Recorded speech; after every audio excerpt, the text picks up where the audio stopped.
Hey guys, what's up? Remember, if you like the videos, like, sub, so like, comment, share, support the channel if you want. Super chat, PayPal, Patreon, whatever the fuck it is. I appreciate it. Thank you.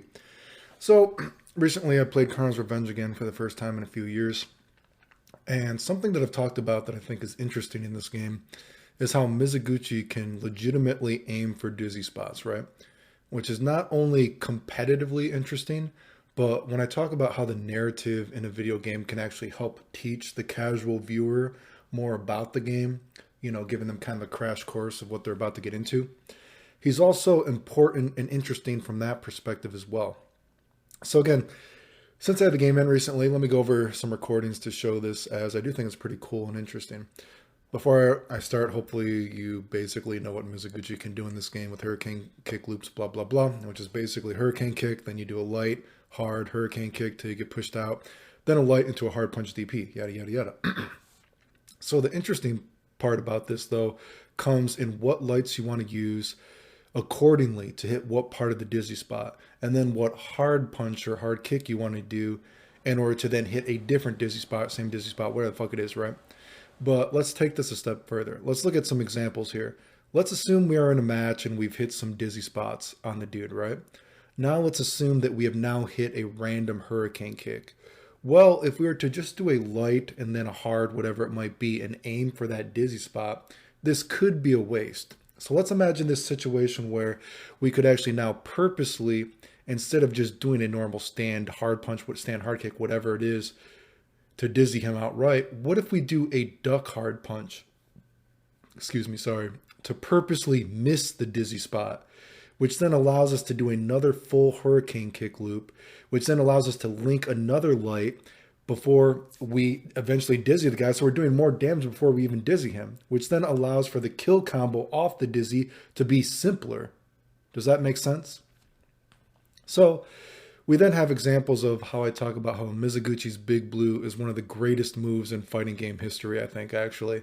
Maybe it was on purpose. Maybe it's a little bit of serendipity, whatever, that it ended up that way. But whatever the case, in the context of the game, in the context of fighting games, how it works is actually pretty amazing, right? So let's look at the normal advanced B&B for Mizoguchi, right? Which again is light to a hard, then a hurricane kick, light to DP. Again, the main caveat of this one is versus smaller characters when they're ducking, you have to lean towards doing a hard kick instead of hard punch because it will whiff versus them realistically.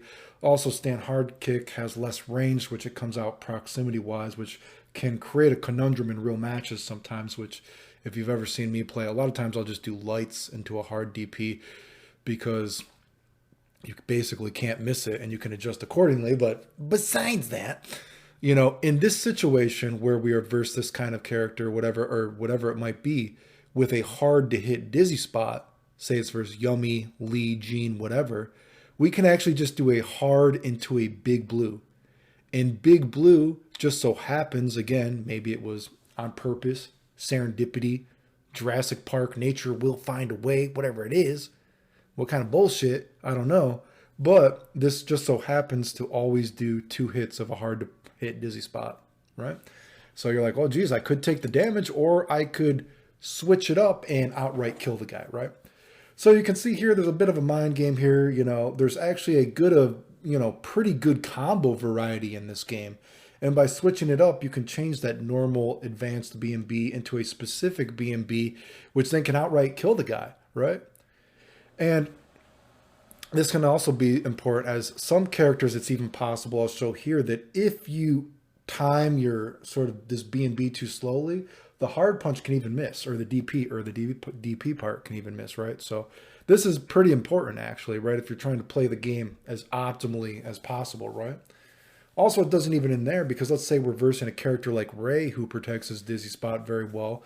So instead of linking the light off of the hurricane kick, we can actually link the hard punch DP versus him, which then hits the dizzy spot regardless if he tries to protect it or not. So again, there's actually pretty good mind game here. Like I said, I think Mizoguchi is a very interesting character. I've always said I think him and KARNOVS are the most interesting characters in the game.